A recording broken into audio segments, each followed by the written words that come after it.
Hello, everyone. My name is Ian Rowe. And I'm Nique. And welcome to The Invisible Men, where we make the achievements of incredible men invisible no more. Hello, and welcome to the latest episode of The Invisible Men. My name is Ian Rowe, a senior fellow at the American Enterprise Institute. Hello, I'm Nique, a member of the Leadership Network at AEI. Hey, Nique, great to see you. You're just back from an amazing vacation in the Sudan. Very nice. And back to seeing all of our viewers who know that we love to showcase some pretty incredible men that maybe you don't get a chance to see. And today we have the pleasure of having Barry Johnson join us. Hey, Barry, how are you? Hey, good afternoon. Nice to be here. Nice to see you guys. All right, so good. So Barry, I don't think I've ever met anyone who has described themselves as a possibilitist. I love that. That you have been on an improbable journey throughout your life that you're going to tell us about, through the public sector, private sector, quite a journey that we can't wait to hear. But let's start at your more humble beginnings, where you were born in Alabama. Yeah. And you're in Miami Beach right now. So describe to us, what was it about those early years in Alabama with your family that helped shape and chisel you in a way that your mindset is all about possibility? Well, that's a very interesting question. And how much time do you have? So I grew up in Birmingham, Alabama. I was born in 1962. So you can imagine, like, the time frame and the place should invoke a kind of idea of a lot of transformation, transition, a lot of civil rights struggle and the aftermath of that. A lot of division, a lot of hope at the same time. And I was born into a family where my parents were the first in their generations to go to college. And what that did was painted a really bright picture of what the data tells us about what happens when you go to college. It opens a lot of interesting pathways of opportunity and exposure, and it takes down certain silos that prevent people from tapping into greater possibilities. So my parents had two agendas, in essence, with the kids. I had two older sisters, 2 and 4 years older.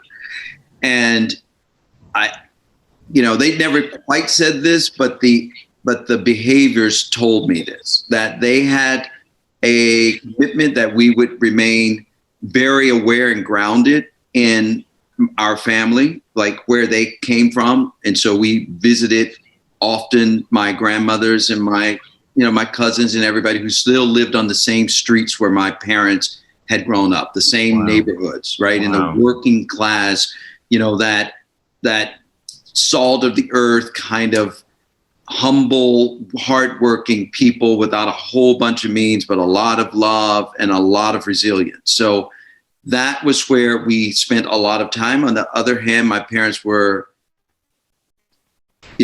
committed to providing us opportunities that they didn't have. So there was a violin. We had to go to violin studies. We did swim. We did take swimming lessons and tennis lessons and do all the things that they thought were, in some ways, like they got to live vicariously through us, right? Because they didn't have these things.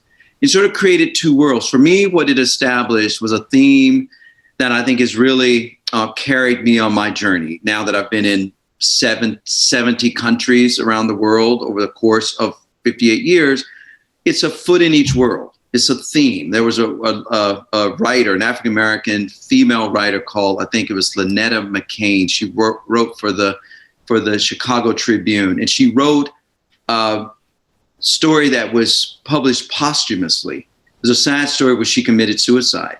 And her issue was, and she coined this term that I saw, which is living a foot in each world.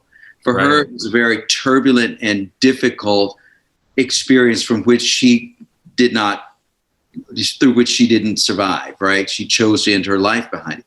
For me, it was equally challenging and turbulent sometimes, but it was also very eye-opening, and it created a great love of difference and a great love of contrast for me.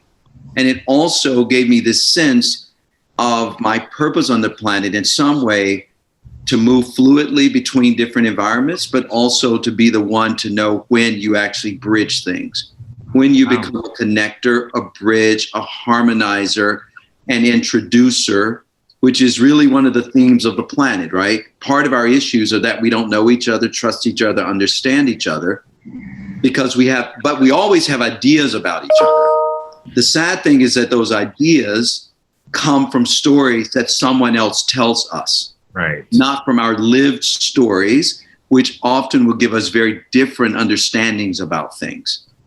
So were you, when you were growing up, was your peer, when you were sort of living in these two different worlds, who was your peer group? And did you find yourself clashing, or did you find yourself, you were able to find peers that also were navigating both worlds? Like how did that play out? So it's interesting. What I really realized is there were 2 or 3 worlds, because there was a world of African-American people who were more socioeconomically, let's say, less exposed and less invited. And then I existed in a world of African-Americans, because we still live in an all African-American neighborhood, but it tended to be the teacher, the principal, the dentist, whatever. So there was like this kind of different world. So you're navigating 2 aspects of African-American existence. And then there was the world of like all of the European-American people, the Anglo-Americans, where all of this violin stuff was happening, where all of the swimming lessons and the tennis was happening. And so it was really this continuum I've felt, and a lot of times it created conflict, but I think I was just wired to move fairly seamlessly between the 2. And I realized at some later point that it was almost like a game for me, because I didn't pick or choose. I just accepted, which is exactly what I do now. I recognize and just accept the coexistence of all of these things that may look, live, act, love, pray differently, but we're all a part of the ecosystem of intentionality. Like, none of it is a mistake. All the differences are intentional. And if you actually begin to appreciate difference, which is what I encourage people that I mentor to do, to see difference not as a problem, but difference as actually, it's not a flaw, it's a design feature. And if you actually understand it the right way, you can actually create genius out of it. So in Birmingham, this is like, I wasn't thinking quite this way when I was 7, 8, 9 years old, but I was very aware of differences, and I was fascinated. And we had a map in my bedroom, and I think maybe my sister did too, but it was a map of the world. And so I always had this idea that this is not all there is. There's much more beyond this. Wow. And I think, again, that's hope, right? People don't need to necessarily have possession of the other thing. They simply have to know that there is an other thing, that it does exist, and there's a possibility for me to actually touch that. So then, Barry, tell us, what was it like when you first left, not only Birmingham, but you left the country, given that you visited 70 over the course of your time on this planet? So I have a funny story. Depends on which leaving the country you're talking about. So we had cousins who lived in California because, during the Great Migration out, a lot of folks left. So some of my uncles and aunts left and went to LA. And we would go to LA some summers. We would drive the long ride across, Texas for 2 days, it seemed, and all that. But we would get to LA, and my cousins would take me out of the country, which was Tijuana, Mexico. You drive down, and I would come back and tell people I've traveled internationally, like one out of the country. So that was one thing. You go to Tijuana, Mexico, and get some tacos for 2 cents a piece, and then come back across the border an hour later. That was my first international experience. But I did, when I was, I think in 10th or 11th grade, I spent a summer in France studying.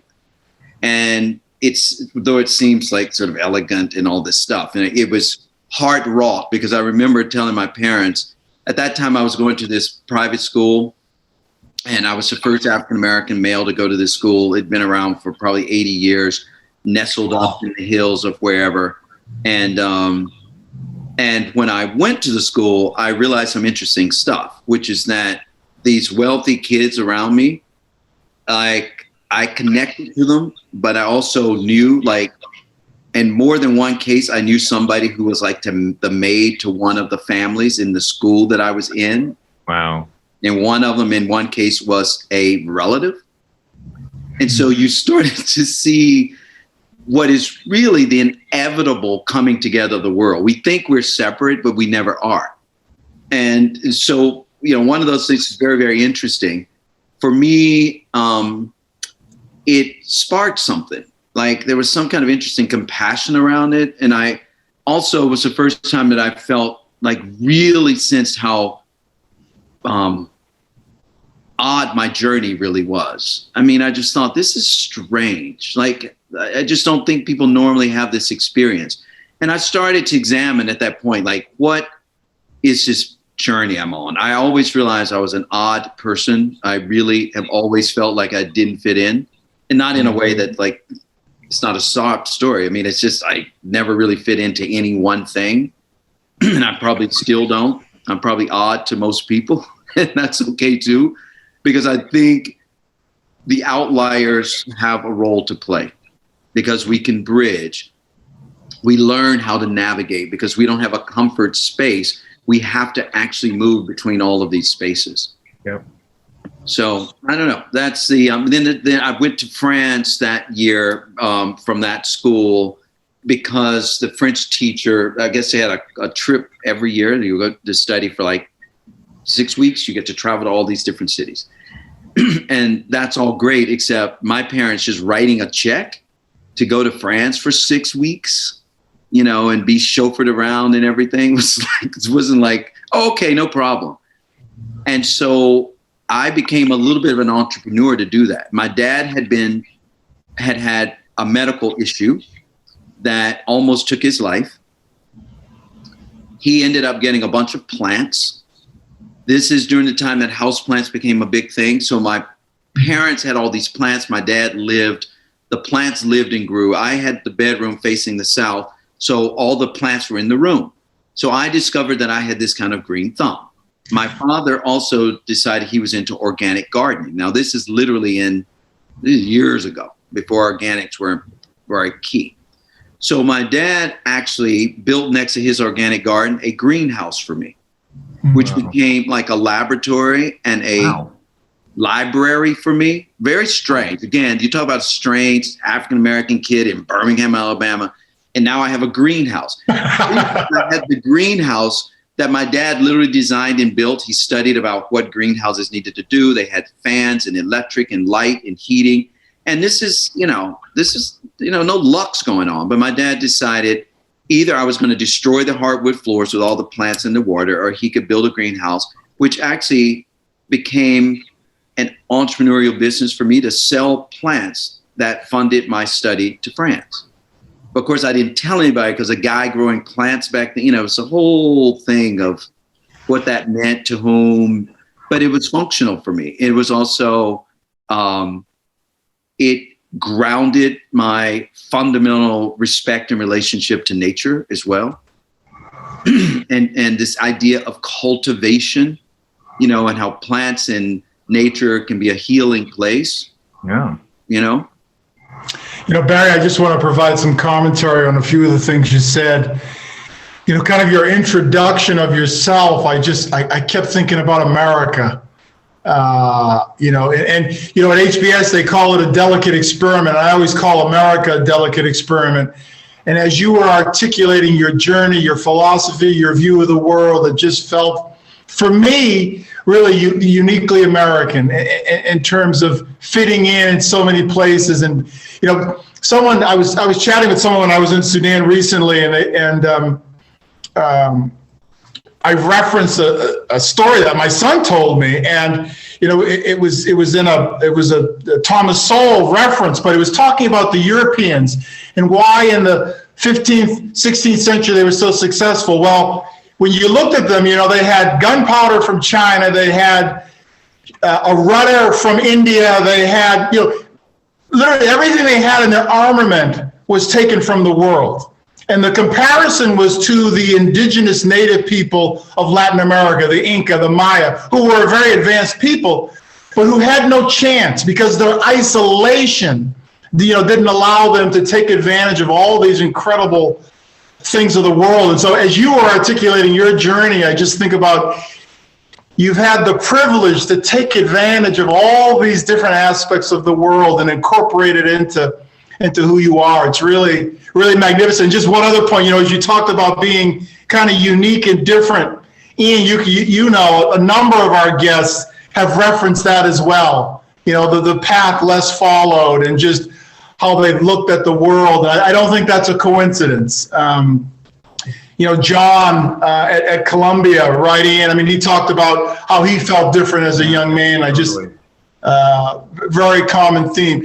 Well, so one question, Barry, in terms of, because I know a fair amount about your corporate background, which we didn't even get into in your introduction, but I think about Disney and I think about BET, and just want to get your perspective on those two content enterprises. What did each do well? What could one teach the other? What did you learn from those two your experience with both of them? Right. So interesting. I'll start with Disney. So how I ended up at Disney is really important. So remember I told you I was on a path to being a professional violinist. I actually was. I'd gone to a fine arts school for a while. And around the point where I would have been interviewing to go to Oberlin or Juilliard or one of these kinds of places, I skipped out on a trip that I was supposed to make to Juilliard or one of them in New York. And I went to Yale to visit a friend and who had been in music and had opted out as well. And that person really kind of inspired me to be a bit of a renegade and said that, you can tell your stories, you can make the expression of art, you can apply that and do that in ways that don't necessarily appear to be about the art. And I always remembered that. So when I left Yale, I ended up going to Yale and I went to Wall Street and did the 2 or 3 years on the street, investment banking, and then got into Harvard because that's just what you did. You applied, you were on this almost like prescribed. Right. Yep. So I got to Harvard and finished. I don't want to go back to investment banking. I know I don't.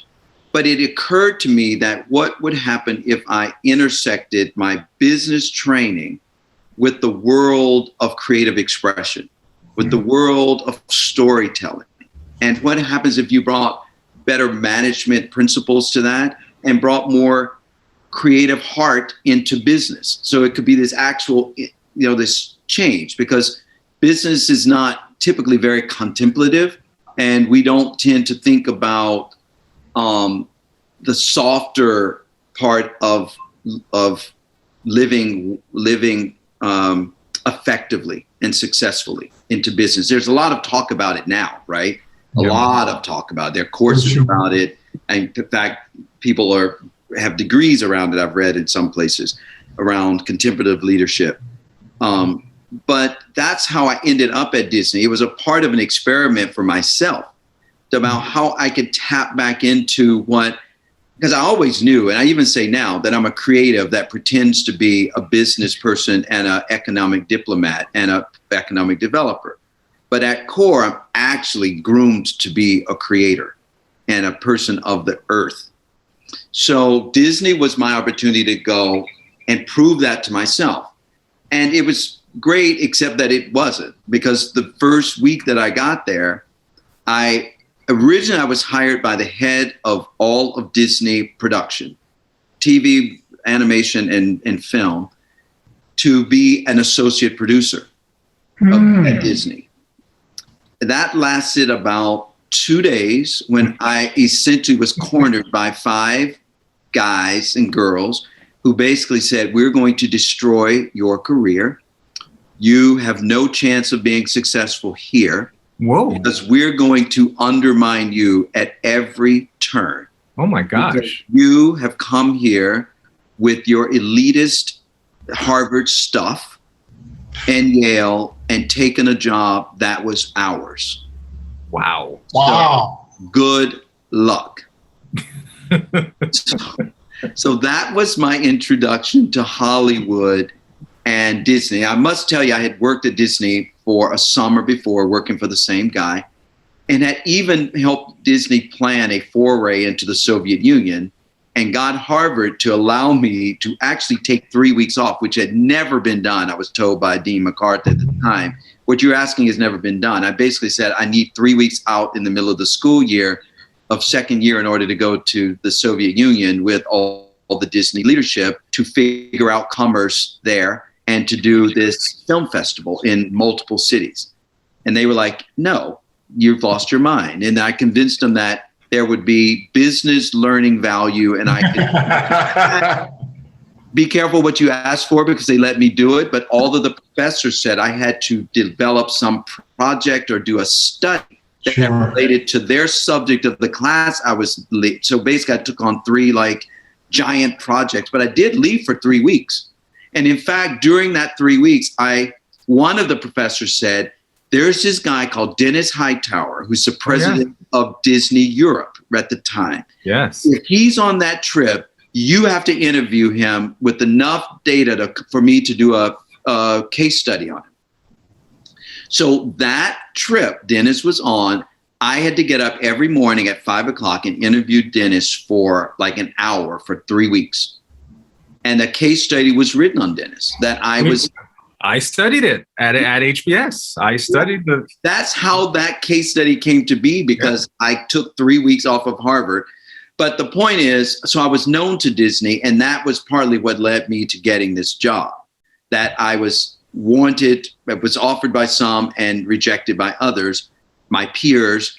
And basically I was told by the person who hired me, we'll deal with it and just go home for the weekend. We'll figure it out. I got a call on Sunday night that said, come to work tomorrow with a suit. And I'm thinking, what? So when I came in with the suit, I was told to go to the president's office, that I had to go and talk to Frank Wells, who was Michael Eisner's partner to turn Disney around. And I interviewed with him and a guy called Art Levitt, who was the son of the SEC chair at the time. Right. Wow. And I became the, manager of corporate special projects for Disney. Like all of it, I went from being an associate producer to this guy. Now, the reason I tell the story, and I like to tell the story, is a couple of things. One, the journey of life is a journey of being flexibly focused, right? You don't know what's coming, and that you got to be okay with that, because sometimes wonderful things will come out of the unseen and the unforeseen. Yep. But at the same time, it's kind of like how perspectives can really derail a particular pathway. So these guys and girls had a particular perspective on me. And part of the reason they had the perspective on me is that no one bothered to prepare them in their ignorance and in their non-exposure, really, right, to what it meant for me to be there. Like I could have partnered with them in a way that may have accelerated their rise to the top. But they just had this idea, I was different, it's reject, kill, which is an interesting thing. I go back to Birmingham, I'd laugh, I was talking to my mom about this the other day. Like, I'm obsessed with this idea of embracing things that are different. So I remember when I was growing up in Birmingham, if a snake was found in the basement or anywhere else, a woman would scream, men would come from every direction with every hammer, implement, hoe, rake, axe, pick, and shovel. And they wouldn't stop until the snake had died 1,000 lives. And in an interesting way, I think that we humans, that perspective and that activity doesn't just work with snakes. It works with everything we don't like and understand. but the snake has a role in the ecosystem. We took every snake off the planet, we'd all die. And so I really try to think about how I invite people, again, it's that thing of the power of difference to make a positive difference. Don't tolerate things. Don't just put up with things. It's about embracing difference and seeing what you can learn about yourself and the other thing. That was a long way of telling you that the way to Disney was non-traditional. And once I got there, it was a fascinating, unexpected journey. If you had told me that I was not going to be a film producer, like literally by now, I thought I would have a lot of Academy Awards. It's like a sudden 2-day shift, and it was off to starting new businesses in Disney. Their record label, their non-children's pop rock record label that signed the Queen catalog and pop star. I was on the team to start that company up. And then I became this guy who sort of helped start up things in other companies, which is how I ended up eventually getting to Microsoft BET joint venture and running that thing. Right? Because again, it was one of these startups, partnerships. That's how that came to be. Fascinating. And I didn't have any of that history, Barry. I knew that you'd worked for the president of Disney, but the story is so much more interesting and so much more compelling. My goodness. And it's also tragic. It's beautiful and it's tragic too. I mean, there's some deep sorrow in those stories. You know what I mean? Because basically what you had operating, and this is what people just assume. They think, wow, your life must have been fixed. You went to Yale, you went to Harvard. And I say, actually, I honestly believe that because of those double degrees, I've had an arrow on my back since I got the second one. And I think I have been submitted to unimaginable targeting. Did you feel, because it's so interesting, when I went to Harvard, I felt in a way liberated from expectation, because I went to work for Teach for America right after business school. And so it's interesting. I think some people think, oh my God, now that I have a double degree, I'm supposed to go do this kind of job. I'm supposed to have this kind of life. Did you feel that, which is why you felt you had to go into like a Disney or these enterprises versus being free to do whatever you wanted to do? Because, you could always fall back and get a real job, given that you had these, I mean, well, to be clear, I always felt a little bit of that I was self-determining. I've always had this sense. I mean, when I left the fine arts school and went to the private school, I orchestrated that. I came home and told my parents, after Christmas break, when I changed in the middle of the year, I was like, oh, I'm not going there tomorrow. And they're like, what are you talking about? I'm like, I'm going to a different place. And they're like, what is that? And I'm like, explaining. They'd never even heard of it, even though it's 5 miles from where I grew up. Yeah. I've always been self-determining in a way. When I went to Disney, I was pretty clear that I was going to make half of what everybody else graduating from my class was making, which meant my student loans were going to go twice as long at least.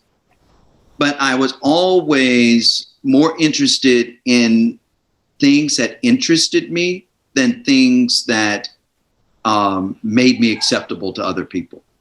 Because I kind of felt like I'm not acceptable to anyone anyway, because I really didn't fit in well anywhere. I was like a little bit of a misfit. So, but at the same time, I had the gift of being able to connect with people and get along with anybody. Yep. Which, in a weird way, is a paradox, right? It says you don't fit in, and yet I can get along with people better than the average person can. So, I just went with it. Part of me was flowing. There's part of me, I think, that was a little bit, I liked taking the road less traveled by a little bit. We were in that first wave, Nique, as you know. There weren't a lot of MBAs in going to Hollywood at the time. Are you kidding? And that was part of what that friction and that rejection and denial was in part about, wait a minute, this Harvard, Yale, and African-American guy is coming in here to take this job. They probably thought, I'm done for. Like, what chance do I have? He's going to show me up and show me out, which is part of what I think happens even now to me.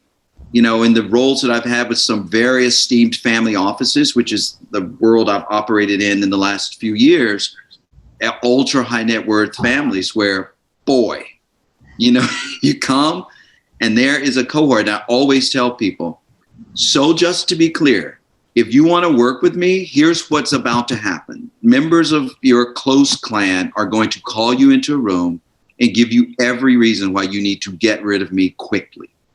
Like, I'm telling you. And if I'm wrong, I will buy you anything you want, even something I can't afford. But it's never not happened. And it always happens because you're different and you're presumably competent and don't show confidence. Then you're elitist, you know, like just so arrogant. As someone said to me, you always talk like you're talking to people from Harvard. And I said, well, how do people from Harvard who talk to people from Harvard talk? Like you talk. Like, can you give me an example? Because I really want to get better at communicating. Like, just give me an example. That memo you sent the other day, literally this happened in the last 2 years. Hello. And I said, please just give me any example of it. You said incentives. Literally, this happened. You said, see this, you said incentives. I said, well, what would you have me say? Because I'm happy to change it. I want to be able to communicate better. I don't know. I'll have to get, but you just got to remember, not everybody went to Harvard. Okay. So, you know, it's the thing where I would love to do research on this. So I have a theory because I have a number of my particularly African-American male friends who have Ivy League degrees, but didn't go to an Ivy League undergraduate. And if they went to an HBCU or a school of lesser kind of status, I find that they tend to have an easier way. Like, I've tried to compare because I honestly believe people think that there's this place that protects them from they can say, oh, he just went to that school. Oh, well, he only went there. So yeah, he's got a Harvard degree, but he didn't go here. But the fact that I had Yale and Harvard, I swear, I think it's created so many uphill climbs for me. And I've had people kind of tell me that. So that's an interesting thing about what it means to go to these places. I mean, it may be a strategy not to, in some cases, to do a double Ivy League degree.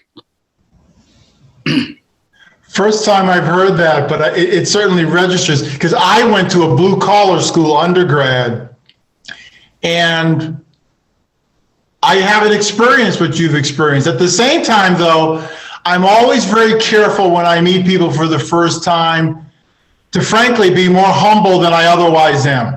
To not drop the H-bomb. Don't drop Well, it. certainly not that, but even just little things. Like, I always just think, well, let me get coffee for this person. Because they'll be like, oh, wow. Because they know I went to school. They'll be like, wow, he got coffee for me. But that's so you anyway, though, Nique. You 100% you. So we've got a segment of the podcast, Barry, that we call the speed round, where we're going to ask you, we're going to position to you a couple of individuals or philosophies and ask you to pick which you prefer and why. And really eager to hear your thoughts. I'm going to start with an easy one that's specific to you and the conversation we just had. Harvard or Yale? Yale. And the reason, I got a sense, because when I was at Harvard Business School, I actually lived amongst the undergrads. And at the time, I was only 23 when I did that. So I was pretty close in age to like the cohort. And my sense was that people at Harvard are damn pleased to be them. I mean, they're really like, yeah, I like this. I like myself and I'm all of that. And the Yale people are more, at least when I was there, they tended to be, or at least to pretend to be, less polished and kind of more rough and tumble. They were more like sort of felt a little more organically preppy than they were kind of like polished Harvard stuff. And the other thing is Yale was in New Haven, Connecticut, which didn't offer, let's say, a whole lot of wonderful in-town activities. So things were very insular, and you had only each other to depend on. So the campus felt more close knit, and the experience felt more intimate than Harvard did to me. Picasso or Elon Musk? I will always choose art over the humans, even though the humans make the art. I would say Picasso, only because I like abstract art. And I also like artistic expression. I mean, Elon Musk, fascinating, but I'd pick the Picasso. Malcolm or Martin? I would say Malcolm. You gotta give us the why on that one. I like the fact that Malcolm's journey involved a great international outreach and engagement, and that he went far, and he came back with a really big open expression about all people being his brothers and sisters. And I think he was more overtly an advocate for us support, like sort of being internal. I think that integration, the way that it actually worked out, was a big problem in some way. And I know I arouse a lot of angst when I talk about this, but I think we got sold a little bit of a bill of goods, and I think it was intentional. I think people absolutely knew that when you actually cause people to want the other thing, you literally cause people to undo themselves. And there was a great drain, which we have not recuperated from. And I think it also shows up. And as I began to more understand about, at some point it was about, we want equal, we want as nice as streets, we want good schools, we want top-notch materials and books and things. And that's where I think Malcolm was more about that, as opposed to saying, give us access to those over there. Maybe you do it, but here's the experience that I'm more aligned with the work of the outcomes from Malcolm's important work. My sister was one of the first people to go to a public school in Birmingham. So the integration, remember, integration is interesting, right? It's one way. That's right. Two way. They didn't say we're going to bring them over here and integrate them with you. No, we're going to send you over to where you're not wanted, where you're not affirmed, where you're not magnified. And my sister spent the first week or two eating her lunch in a bathroom stall because she was so uncomfortable to be in the lunchroom where people were very, very mean to her. Wow. So that will bring a tear. I just can't. Can you imagine a 14-year-old girl feeling more comfortable eating lunch in a bathroom stall where her teacher found her? Would always wonder, where does Marcia go? It's just stunning, right? And so my belief is around internal sufficiency. I really wish we hadn't been shipped away. I wish we'd been left to do our own thing, and not to send great teachers away, rewarding them, but stripping them out of the African-American community. I think it was all very well played by people who wanted to see us go down. Well, and then that'll close with our last question in the speed round. Civil rights or economic development? That is an unfair choice because they go right together, and you know that. I'm sure I'm not the first person that said that. No, you're not. Yeah, if you made me force choose one or the other one, I would say economic development, because economic development, if done properly, orchestrates itself in compliance with really good civil rights activity. So, if economic development is what it's supposed to be, which is supposed to be inclusive, it's supposed to engage across, it's supposed to seek the better opportunities, which are inherently going to be by joining things that are different, by breaking silos and causing kind of what I would call kind of a integration of things for greater outcomes. At least that's the way I, as an economic developer, think about economic development. And the work that I'm doing now, as and I don't know if we talked about this, but I'll give you 2 seconds because it's really important. I'd like to leave your audience thinking about it. So I found myself advising very, very wealthy families as a result of my work with the Obama administration, where I went around the world and helped to bring businesses into the United States. A lot of those businesses coming were backed by wealthy families. So what I realized is that they didn't just want to help to bring the businesses in. They had agendas for their own families and their family wealth and growth. And they wanted me to help them in ways that a government official could not. When I left the administration, I could help them in different ways. And so I became an advisor to international families and eventually domestic families as well, increasingly with their next generations who are poised to inherit this money and who are asking questions like, how do we make our money and what damage do we do when we do it? And what are we doing with our money and our influence and our social capital that's either making the world the way it is in its bad state, or is it helping it? So out of that, I ended up realizing I sit in weird rooms with, again, improbable but extraordinary access to the one thing that we miss greatly in the greater America, which is the flow of capital to more people in more places. If you think of it as a garden, you want the garden to grow and bloom and prosper and do the multiplier effect of prosperity. It will if you water it all. But if you only water 4 cities, 2 states, and 5 zip codes and 1 ethnicity and 1 gender, then you're going to end up with this deeply unmanifested potential. And that's where we are. So I realized that, and I began to work with families. I've got 4 ultra wealthy families that are backing me now in the GP and the seed round to start a fund.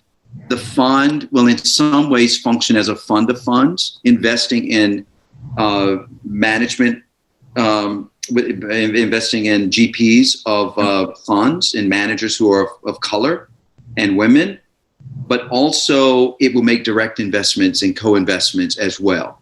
And the idea here is to move these, to help the people who are the ultimate wealth holders, who are often not explained by those they entrust to allocate their capital. These people don't explain that there are great returns to be gotten from diverse people. There are great returns, plus you get great social impacts.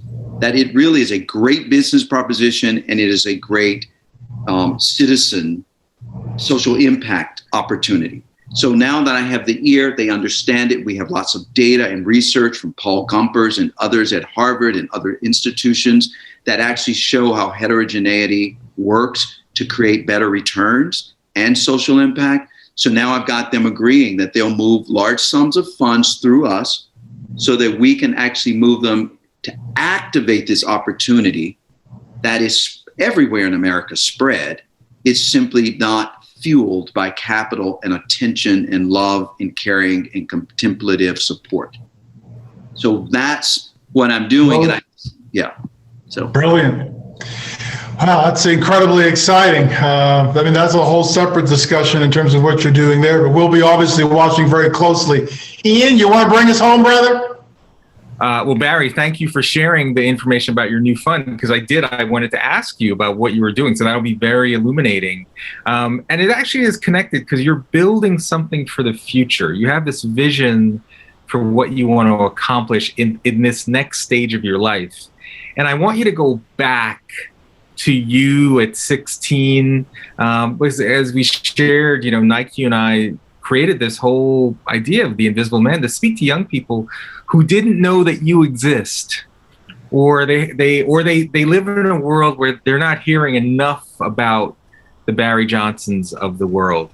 And I was just wondering what kind of advice would you give to that Darryl, this 16-year-old black kid living in forgotten USA, this imaginary urban city, and he's trying to figure out, how do I make my way in the world? It's not that I want to make a lot of money or anything like that, or maybe you do, but what is the thing? What's the advice to him, especially given the current narrative about the prospects for young black men?